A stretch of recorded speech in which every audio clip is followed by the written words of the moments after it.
Vamos meditar na Palavra de Deus com a Núbia Siqueira.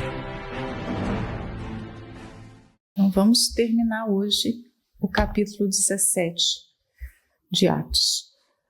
O versículo 32, então. E como ouviram falar da ressurreição dos mortos, uns escarneciam e outros diziam: acerca disso te ouviremos outra vez. Aqui nós finalizamos com os resultados da pregação. Como sempre acontece no livro de Atos, você vê que o escritor segue uma dinâmica de construção textual que ele mostra a pregação, mas ele mostra também os resultados da pregação. É como se ele estivesse validando aquilo que estava escrito lá em Isaías, que a palavra de Deus nunca volta vazia. E os frutos são diferentes, porque depende do solo onde essa semente é jogada, mas sempre tem frutos. Nunca acontece da palavra ser pregada e não ter frutos. E aí, o começo do versículo tem uma informação muito importante. E como ouviram falar da ressurreição dos mortos? Ou seja, tudo estava indo muito bem até que Paulo entrou num ponto que pegava ali, digamos assim, na sua plateia. Falar que Jesus é o Senhor, falar da criação e de tantas outras coisas como ele colocou, e nós conceituamos todas elas ali no início da pregação de Paulo, né, na meditação anterior. Falar disso tudo estava indo até muito bem. Talvez se ele parasse naquele ponto, ele até ganharia todo aquele auditório. Mas a pregação é completa. A mensagem não pode ser mutilada de acordo com o gosto dos seus ouvintes. E nós lemos que os epicureus, os estoicos, eles tinham as suas filosofias e embasavam as suas vidas nessas filosofias. E eles não acreditavam na vida após a morte, na ressurreição de mortos, né? Como os saduceus na época de Jesus. Quantas vezes os saduceus tentaram pegar o Senhor Jesus em alguma questão? Por quê? Porque eles não acreditavam na ressurreição dos mortos. Então Paulo segue a sua mensagem pontuando todos os pontos importantes, todos os pilares do Evangelho. Ele não chegou assim, bom, eu conheço esses grupos, porque Paulo estudou filosofia, ele tinha muito conhecimento com respeito às doutrinas que esses dois grupos acreditavam. Então ele poderia pensar assim, eu vou pregar só até aqui, porque até aqui eu sei que é fácil ganhar esse público para Jesus. Depois a gente vai devagarzinho falando das outras coisas. Não, ele traz o evangelho completo. No bojo da sua pregação tem ali todos os pilares. E ele fala do arrependimento, ele fala do juízo, né? E da ressurreição dos mortos. E aí chegou nesse momento aqui, quando ele começa a falar da ressurreição dos mortos, eles param o apóstolo Paulo, quer dizer, aqui você termina, ó, fala. E quando ouviram falar da ressurreição dos mortos, estava indo tudo muito bem até ele tocar num ponto que era nevrálgico, digamos assim, né, para aqueles dois grupos. E nós temos aqui, quando se falou desse tema, uns escarneciam e outros diziam, acerca disso te ouviremos outra vez. Os resultados finais daquela mensagem, né? E a pregação do Evangelho tem 3 resultados aqui, e nós podemos entender também que esses resultados ainda nos acompanham. É muito comum nós fazermos uma evangelização ou ser feito um culto e ter esses 3 grupos de pessoas. Nós não podemos nos escandalizar, nos assustar com isso. Primeiro grupo, é o que fala o versículo aqui. Uns zombam, riem, debocham. Quando Paulo fala de ressurreição, eles devem ter começado a fazer piada, né, com o tema. Ressurreição de mortos, olha aí. Eles acharam aquilo uma loucura, que colocava em descrédito toda a pregação. Então nós teremos um grupo que vai, diante da pregação do evangelho, que vai escarnecer, que vai zombar, que vai achar que aquilo tudo é lero-lero, sabe? Você conversa para boi dormir, não tem gente que fala isso? Coitado, você é um bando de ignorante que acredita nisso, isso aí não existe. Então nós temos um grupo que escarnece, nós temos um outro grupo que eu quero falar sobre eles aqui, que é o grupo que responde com atraso. Ou seja, o que eles falam aqui? Acerca disso te ouviremos depois. Como se eles estão colocando aqui como se a salvação, as oportunidades de salvação fossem determinadas pelo homem, quando na verdade não é. Muita gente acha que pode deixar as coisas de Deus para depois, para amanhã, para o mês que vem. Eu resolvo isso depois eu penso nisso, jovens principalmente, né? Eu vou ter tempo para pensar nisso. Nós temos esses grupos no nosso meio e em todos os séculos eles existiram. Olha, muito bom que você pregou, mas nós vamos te ouvir mais tarde, numa outra ocasião, e aí a gente pensa nisso. Então são pessoas que demoram para responder a mensagem. Elas acham que estão em seu poder o futuro, elas são senhoras, elas se colocam como senhoras do seu futuro, do seu destino, né? Digamos assim. Eu posso resolver isso quando eu bem quiser, quando na verdade não é assim. O evangelho exige a resposta agora, hoje, é o que está escrito lá em Hebreus. Se hoje ouvirdes a voz do Senhor teu Deus, não endureçais o vosso coração. Porque uma resposta negativa ou uma resposta, eu vou pensar nisso mais tarde, é resultado de um coração endurecido. O coração quebrantado responde bem, responde positivamente e hoje, agora, né? Essa é a forma correta de se responder. O terceiro grupo é o que a gente vê aqui no final de todo esse texto. Alguns homens creram, é o que a gente vai ver daqui a pouco. Então, nós temos 3 grupos de pessoas. E, diante da palavra de Deus, nós pertencemos a um desses grupos.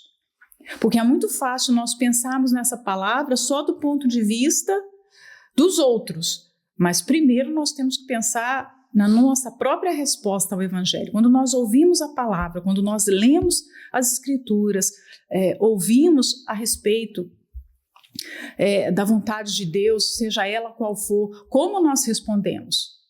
Nós podemos não zombar abertamente, nós podemos não escarnecer, rir, debochar do lado de fora, mas como nós estamos do lado de dentro? Eu me lembro de uma meditação, nós lemos um texto exatamente falando sobre essa reação e eu comentei, o momento que nós estamos mais sendo observados pelo Espírito Santo é o momento da palavra, porque não tem nada mais precioso para ser semeado em nós do que a palavra. E aí nós precisamos responder imediatamente aquela oportunidade de salvação. E aí como nós respondemos? Será que nós nos escandalizamos? Eu me lembro de ler com vocês aqui, eu marquei até os 2 versículos que falam sobre isso. Tem em Lucas também, mas eu marquei em Mateus, quando o Senhor Jesus diz, e bem-aventurado é aquele que não se escandalizar em mim. E ele diz também lá em João 16:1, tenho-vos dito estas coisas para que vos não escandalizeis. Então há um perigo muito grande de nós ouvirmos a palavra e nos escandalizarmos com ela. Eles se escandalizaram com a ressurreição dos mortos, e nós? O que tem nos escandalizado? A mesma palavra que traz luz num determinado dia para a sua vida, com o passar do tempo, ela pode também gerar um escândalo. Por quê? Porque Deus tem as suas exigências. Não dá para você pensar que Deus é esse ser bonzinho como é pintado hoje pela atualidade, esse evangelho diluído que é pregado em muitas igrejas. As pessoas escolhem ver Deus apenas por um ângulo, pelo amor ou muitas vezes pela bondade. Nós não podemos escolher ver Deus apenas de uma face. Um exemplo, eu conheço todas vocês aqui, vejo várias características numa só pessoa, mas eu não posso olhar uma pessoa e ver apenas por um ângulo, porque ela não é só aquilo. Ela é aquilo e outras coisas que fazem parte da sua personalidade. Assim é Deus. Um ângulo que nós podemos sempre olhar e que nós não vamos pecar, isso é um entendimento que eu tenho para mim. Eu sempre, quando me aproximo de Deus, em oração ou na palavra, eu olho como Isaías apresenta lá: santo, santo, santo. Deus é santo, santo, santo. Isso já me traz um tremor muito grande para que eu saiba me relacionar com Ele, para que eu saiba responder aos privilégios que Ele me concede. Então, Ele é 3 vezes santo, ou seja, nele não há pecado. Todo ser que se aproxima de Deus, todo ser que invoca a sua face, tem que se lembrar que Ele é santo. E porque Ele é santo, Ele é justo, Ele é amoroso, Ele é bom, né? Eu olho esse ângulo sempre com muita atenção, porque ali não está Deus é amor, amor, amor. Deus é bom, bom, bom. Não, Deus é santo, santíssimo. Imagina isso. Esses serafins ficam por toda a eternidade. Imagina, no céu, o céu é um lugar que não está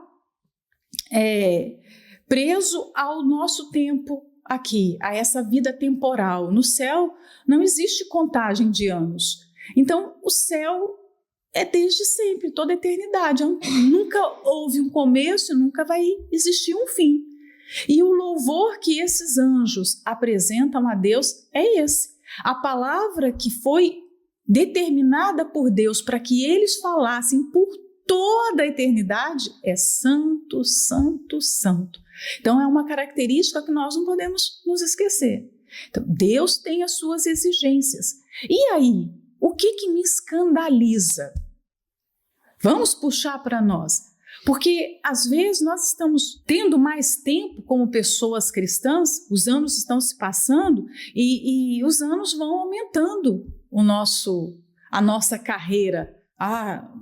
Algumas vão dizer, agora eu já tenho 20 anos de convertida, outras 25 anos, agora eu já tenho 40 anos. E aquilo que antes, quando você se converteu, não era um problema, talvez hoje já seja. Você não enxerga com a mesma pureza, com a mesma simplicidade de antes. Aquilo para você te causa estremecimento. E quando o evangelho é pregado, sempre incomoda o que está dentro de nós, que quer ficar naquela linha reta, sabe? Nós temos muita linearidade dentro do nosso ser. Nós nos acomodamos muito às situações. E o evangelho vem para tirar esse conforto, esse comodismo que há dentro do ser humano. O evangelho vai sempre mexer com o nosso interior. E nós, como seres humanos, nós não gostamos de ser confrontados, de ser tirados dessa nossa zona de conforto interior. Há uma zona de conforto que nós criamos. Nós nos acomodamos com o discurso, criamos aquela sensação que está tudo certo conosco, porque, principalmente quando se prega o evangelho, você faz um exercício mental de se adequar àquela palavra antes de pregar. Exercício humano, mental. Para que a palavra não te incomode, mas o evangelho vai sempre incomodar. Quem está no pecado ou quem está andando contra a vontade de Deus, quem não se enquadra dentro do que é ouvido, está sempre com um incômodo dentro da alma. E aí chega um momento que essa pessoa vai se escandalizar com Jesus, se escandalizar com o sacrifício, se escandalizar com a tribulação que ele permite. Então é por isso que o Senhor Jesus disse aqui, bem-aventurado. Essa mensagem entra na lista das bem-aventuranças lá. Nós não temos no Monte das Oliveiras uma lista que é muito estudada: bem-aventurado os pobres, bem-aventurados os humildes, bem-aventurados os mansos, né, os pacificadores, bem-aventurado aqueles que não se escandalizam, porque é muito fácil a gente se escandalizar quando nós perdemos, né? Porque nós criamos na nossa consciência essa ideia. Realmente nós desenvolvemos, Deus está no controle, então tudo passa por Ele. E aí quando o mal vem, mas passou pelo Senhor, como é que o Senhor permitiu isso? E nós nos escandalizamos. Você vai ver uma Marta escandalizada com a vontade do Senhor Jesus, com a demora dele, a permissão de ter deixado Lázaro morrer. Escandalizados. Então nós nos escandalizamos quando alguém mente a nosso respeito, inventa uma calúnia ou é injusto conosco. Nós temos essa tendência de ficar chateados com Jesus, escandalizados com ele. E aí quando ele fala para os discípulos aí em João 16, ele fala para os seus discípulos a respeito das perseguições que viriam. E ele fala: eu estou falando isso, estou de antemão avisando para que vocês não se escandalizem, porque há uma tendência da gente se escandalizar quando é perseguido. Eles iriam perder tudo, eles iriam ser espalhados pelo mundo. Mas olha, fiquem tranquilos, eu estou avisando antes que isso vai acontecer. Então, quando Deus nos prepara para as dificuldades, para todas as provações que nós iremos passar, é uma vacina que Ele está nos dando para que nós não venhamos nos escandalizar. Por quê? Aqueles fariseus da época de Jesus se escandalizaram. Aqueles homens que o ouviram pregar na sinagoga em Nazaré pela primeira vez, imagina. O Senhor Jesus se levanta no meio deles, ele ia todos os sábados e participava lá da sinagoga. Mas um dia ele se levanta, ele lê Isaías e ele fala que aquela palavra se cumpria nele. E aqueles homens: não, esse é o filho de José. Ficaram escandalizados. Como esse vai ser o nosso Messias? Não é o filho do carpinteiro? Esse não tem uns irmãos lá, são filhos de Maria, irmão do fulano, do Beltrano? Não, esse não é o nosso Messias, não. E aí? Será que não tem alguma coisa que te escandaliza? Ter pregado o evangelho por tantos anos e de repente não ter a posição que você idealizou que teria, ver outros sendo abençoados, né, digamos assim, receber uma notoriedade diferente na obra e o seu marido não. Isso não te escandaliza? Tem gente que começa a alimentar uma tristeza. Por que eu não sou tratado? Eu merecia ser tratado de uma forma diferente. Por que eu não sou tratado como fulano? Por que eu não tenho acesso a isso? Por que eu não tenho acesso àquilo? É um escândalo. Você está se escandalizando, né? Então a ressurreição foi a pedra que fez aqueles homens tropeçarem. E Jesus é uma pedra também. Nós temos muitas metáforas na Bíblia do que o Senhor Jesus é, mas essa é muito importante. É uma pedra que o texto bíblico fala que os edificadores rejeitaram, só que ela é a pedra angular. Muitos têm tropeçado nessa pedra, né? É sempre perigoso a luz que nos salvou no começo da nossa caminhada com Jesus ser motivo de nós nos tornarmos reprováveis no futuro, de nós tropeçarmos e cairmos, né? Muitas pessoas que antes tinham luz, hoje estão em trevas. Então nós precisamos examinar o nosso coração. O que eles fizeram zombando aqui, porque você vai ver que o primeiro grupo que mais chama atenção é o dos escarnecedores, porque provavelmente era o maior grupo. O maior grupo estava zombando. Eles aparecem e a gente sabe que o texto bíblico segue muitas vezes uma ordem. Lucas é um pouco previsível na sua forma de escrever. Então, quando ele coloca o primeiro grupo dos que zombavam, você pode imaginar que ele era o maior grupo. Então, eles estão se divertindo com a palavra. Porque se eu escuto aquilo e aquilo é motivo de riso, eu estou fazendo daquilo a minha diversão. O que nós temos feito com a palavra de Deus? Ela tem sido um passatempo? Ela tem sido algo gostoso porque traz conhecimento? É bom para o meu intelectual. É bom estar na meditação porque eu aprendo, assim eu vou saber mais do que as outras pessoas. O que nós temos feito com a palavra que nós recebemos? Aqueles homens fizeram da palavra um motivo de chacota, de piada. E devem ter ficado rindo e debochando por muito tempo a respeito do que Paulo falou. Só que o deboche de hoje vira o motivo da tragédia de amanhã. A forma como nós respondemos, e se respondemos equivocadamente, vai ser o motivo da nossa queda, da nossa tristeza e tribulação amanhã.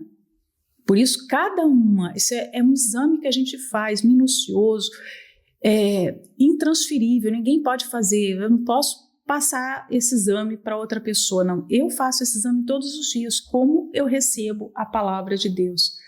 A bondade dele nunca deve ser desculpa para as nossas demoras ou para se continuar no pecado.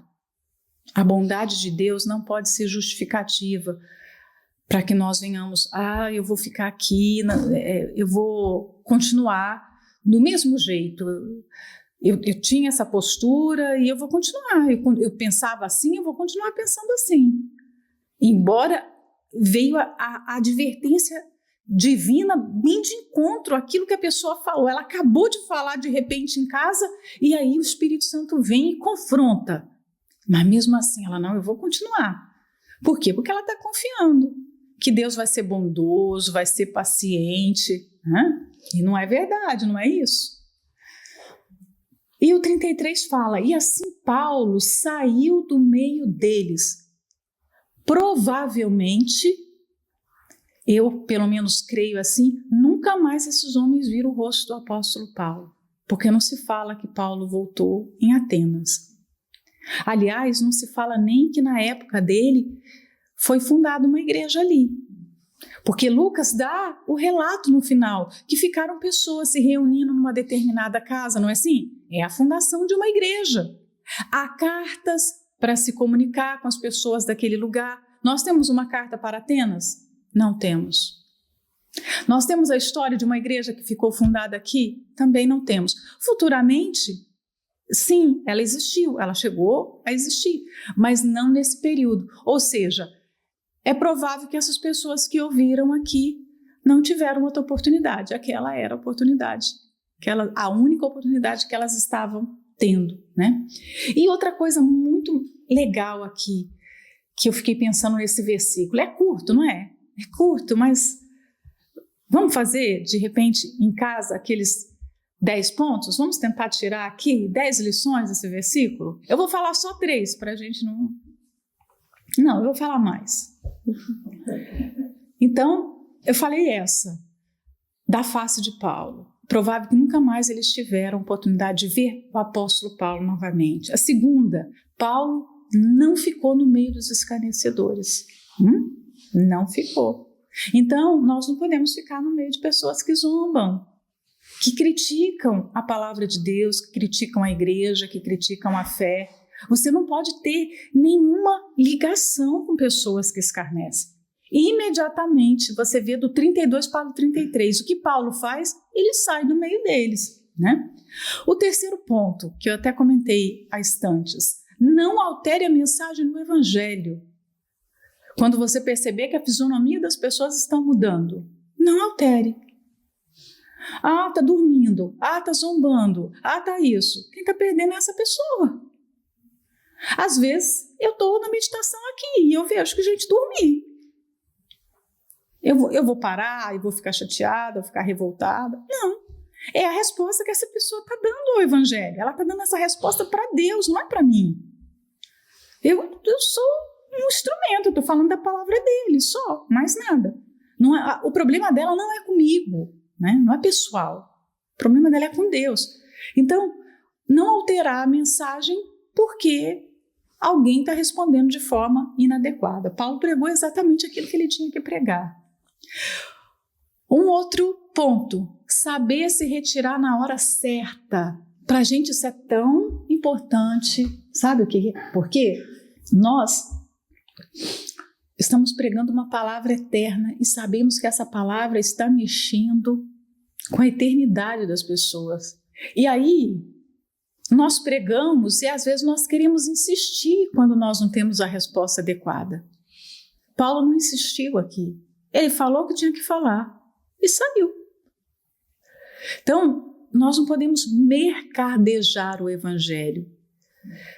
Nós não podemos fazer do evangelho algo que não é precioso, que você oferece assim como se fosse banana na feira. Não.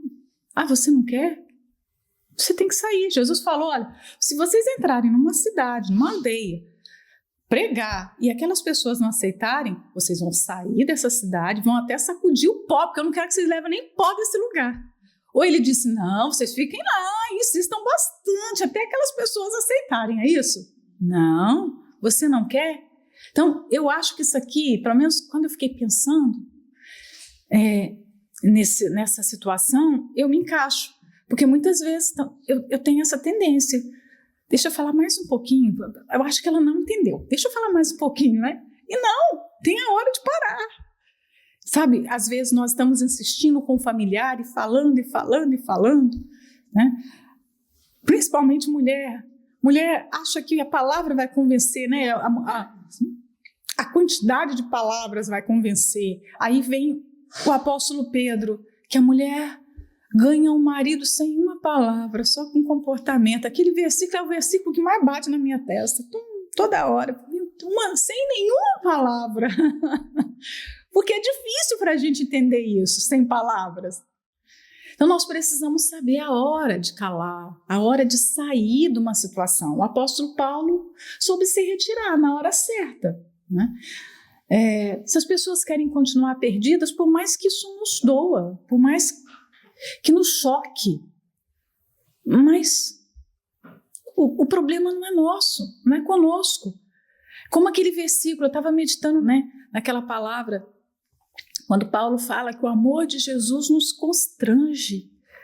E quando nós estamos diante de demonstrações desse amor dele para conosco, nós ficamos tão quebrantados, nós nos sentimos tão indignos de tão grande cuidado. Mas aí eu falei, meu Deus, Senhor, tem tantas pessoas que não ficam constrangidas com o teu amor. Parece que não é nada, o teu amor não é nada. Nós estamos num tempo que o amor do Senhor Jesus não tem constrangido os servos dele. Paulo se sentia quebrantado, ele se sentia pequeno, envergonhado diante de um amor tão grande, de um amor provado no dia a dia ali, de várias formas. Mas esse amor que constrange a uns é indiferente para outros, né? E aí você vai ficar falando e falando porque o amor tem que constranger? Quando nós estamos começando na fé, às vezes nós temos esse defeito, nós somos um pouco descontrolados e a gente quer empurrar Jesus para cima das pessoas, né, dos nossos amigos, dos nossos familiares, e nós não temos esse senso de saber se retirar na hora certa. Então, há pessoas que vão passar pela nossa vida que estão em rota de colisão com o abismo. Elas vão se perder. E não vai ser as nossas atitudes, você não vai conseguir agarrar e impedir aquilo. Está escrito que o amor de quase todos vai se esfriar. É bíblico, é profecia. Então, algo profético que vai se cumprir. É provável que alguma dessas pessoas vão passar na nossa vida, que estão se esfriando. É doído você ver? É muito doído. Às vezes você olha para uma pessoa que está na obra hoje, você vê você olha o comportamento, você sabe que se ela continuar daquele jeito, futuramente ela não vai estar na obra. É questão de dias, ela não vai estar, de meses. Talvez de anos, ela não vai estar. E aí? Você vai insistir, você vai brigar, você vai sacudir. Fulano, você está errado. Você não pode pensar assim, você não pode fazer aquilo. Não, o Espírito Santo não age dessa forma. Se o Espírito Santo não faz isso, né?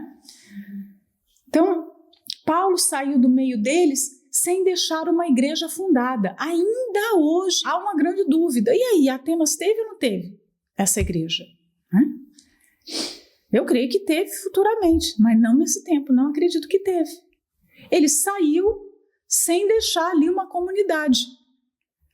Mas ele saiu. Meu tempo terminou aqui, pronto.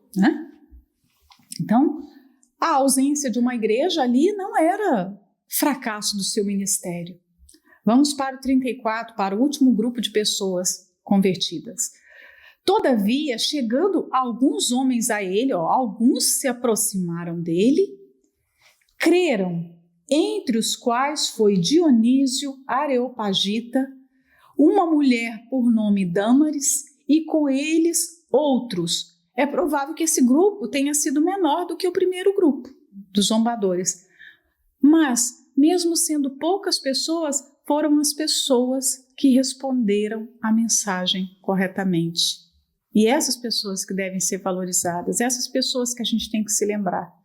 E aqui fala de duas figuras importantes que são nomeadas. Nós temos um grupo de pessoas que creem, mas elas não são nomeadas, mas dentre esse grupo, Lucas pinça duas pessoas que tinham destaque. Aliás, só de estar ali no Areópago já eram pessoas influentes.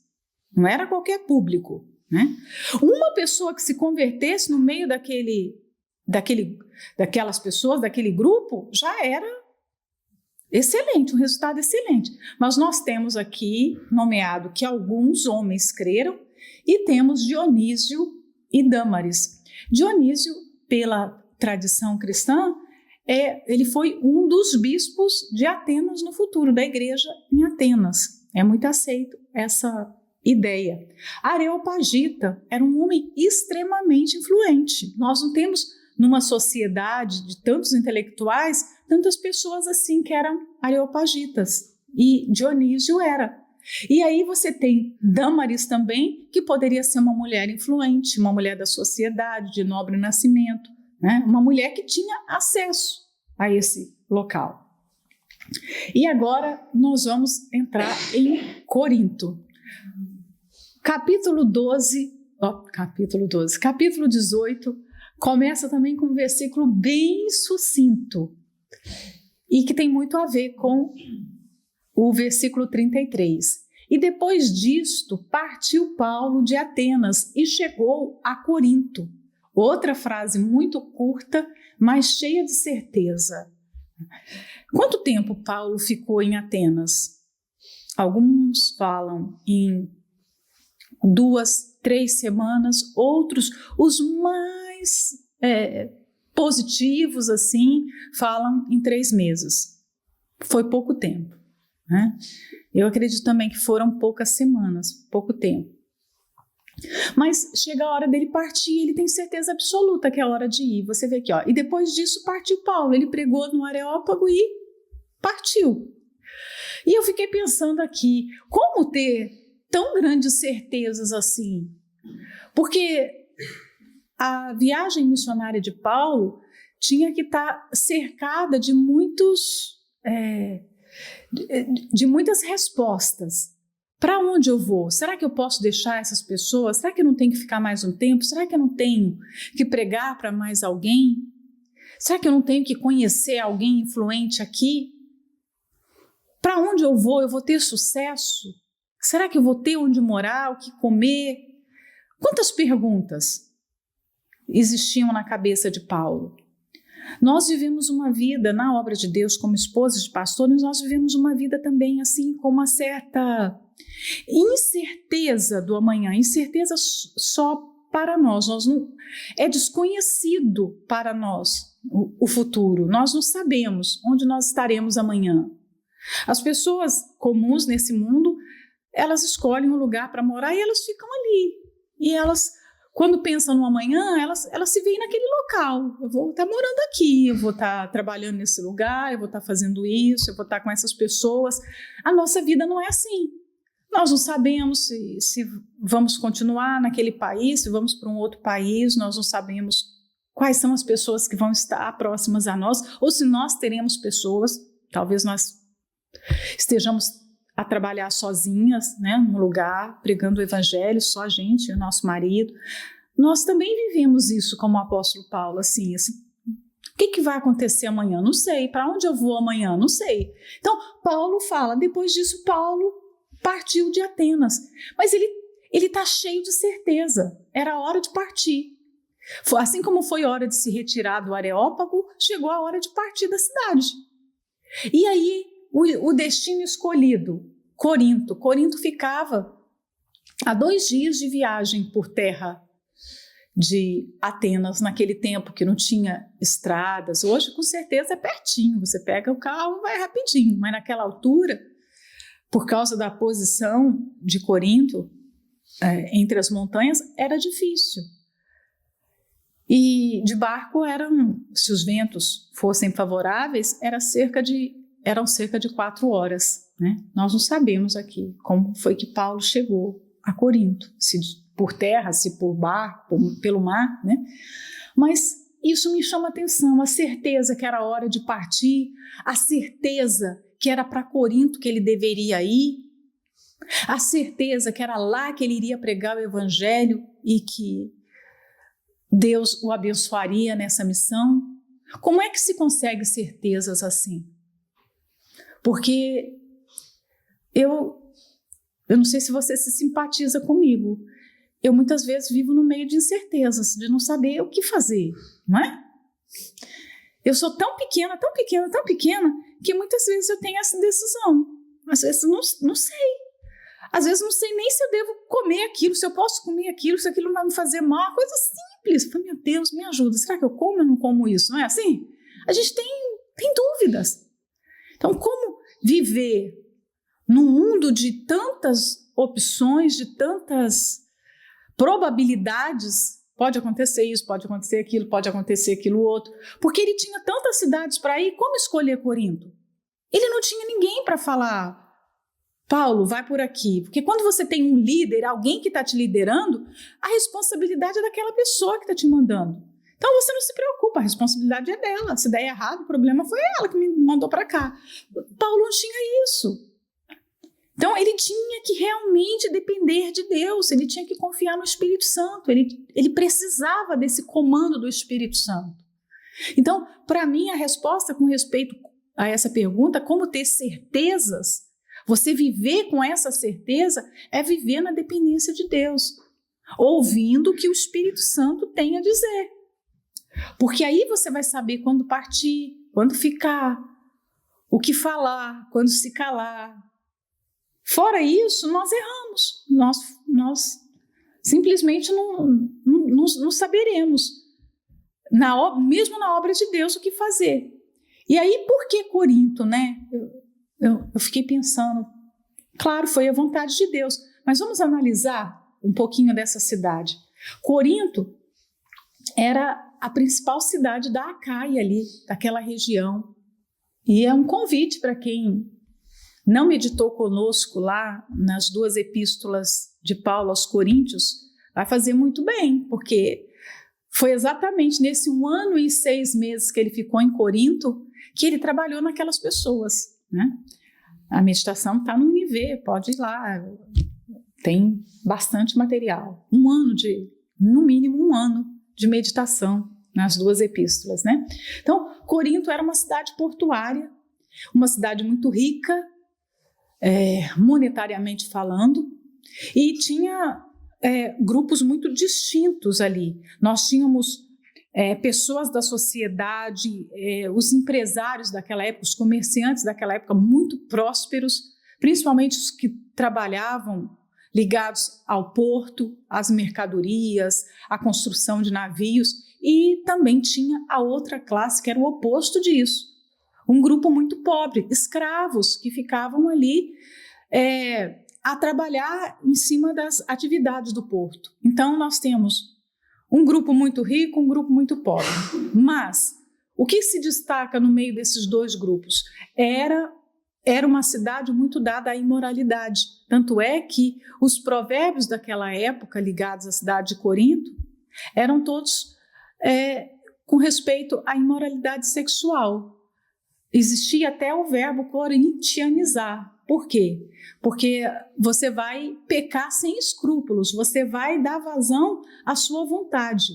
Quando alguém falava, vou visitar Corinto, era porque essa pessoa ou ia fazer negócios ou ia se prostituir e viver naquelas orgias da cidade, dos seus templos, das muitas sacerdotisas cultuais, né? Então, a cidade tinha essa marca. Imagina, quando o Espírito Santo mostra para Paulo, você vai para Corinto, né? Porque é o oposto. Nós temos aqui alguém que está vivendo em santidade, na pureza, e vai para um lugar do maior grau de impureza. Como isso é possível, né? Deus escolher alguém que ama a pureza e escolher colocar essa pessoa no lugar mais impuro do mundo na altura. Então, do Império Romano, porque Acaia fazia parte do Império Romano, não existia um lugar mais depravado.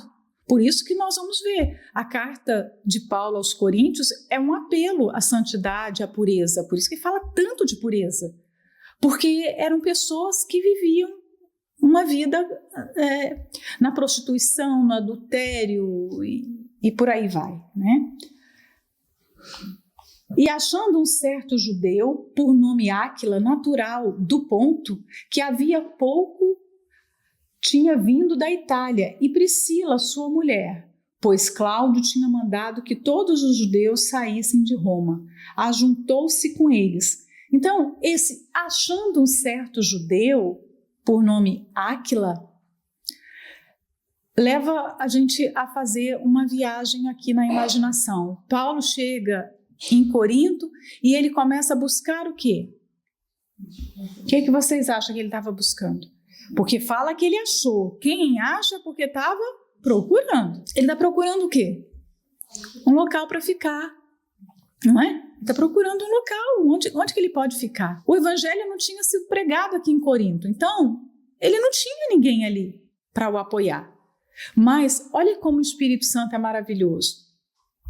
Ele logo faz com que Paulo encontre Áquila. Áquila, o nome Áquila aqui vem de um homem chamado Águia, né? O nome já é muito legal. E eu gosto muito do fato de todas as vezes que você vê a citação de Áquila, você vê também a citação de Priscila. Eles eram casal. Tão casal 10 mesmo, né? Quando a gente fala 10 é porque é uma coisa boa. Que eles estavam sempre juntos. Você não consegue ouvir uma descrição só do Áquila ou só da Priscila. Os dois estão sempre unidos ali. E aí fala a origem de Áquila, né? Ele é dessa região do Ponto aqui, mas ele não estava nessa região, ele estava morando na Itália, e nessa altura de Cláudio, você vai ver outras citações de Cláudio também aqui no livro de Atos, nós já vimos, tinha tido perseguição aos judeus, e os judeus todos eles tinham sido expulsos de Roma, e eles foram aqui para Corinto. E aí o Espírito Santo faz com que o encontro aconteça. Imagina, Corinto era uma cidade grande, né? Como é que Paulo iria naturalmente encontrar Áquila e Priscila? Não iria. É o Espírito Santo que faz esse encontro, né? Paulo está buscando, mas Deus dá Áquila e Priscila de presente para Paulo. Paulo tem um carinho tão grande que ele cita várias vezes esse casal. Numa das citações, tá aqui, saudai, que está lá em Romanos, né? Saudai Priscila e Áquila, meus cooperadores em Cristo Jesus, os quais pela minha vida arriscaram a sua própria cabeça. E isto lhes agradeço, não somente eu, mas também todas as igrejas das nações. Olha isso. Também em Roma, onde voltaram a viver, eles formaram uma igreja caseira. Olha isso, gente. Ele chega a nomear, eles têm uma relação tão próxima que ele chama Priscila de Prisca. Ela tem um apelido para Paulo, a Prisca. Olha isso, né? Uma forma carinhosa de tratar Priscila. Então, Áquila e Priscila contribuíram tanto para o evangelho que ele fala aqui que todas as igrejas, eles abençoaram todas as igrejas em todas as nações. Então, o que será que esse casal foi capaz de fazer? Arriscaram a sua própria cabeça pelo apóstolo Paulo. Então, Paulo desenvolve uma amizade, um companheirismo com respeito à fé. E eles têm aqui o 3 para a gente terminar. E como era do mesmo ofício, ficou com eles e trabalhava, pois tinham por ofício fazer tendas. Vamos deixar aqui para próxima meditação, né? O ofício, fazer tendas, vamos? Que eu queria meditar bastante nisso aqui. Deus abençoe a todos.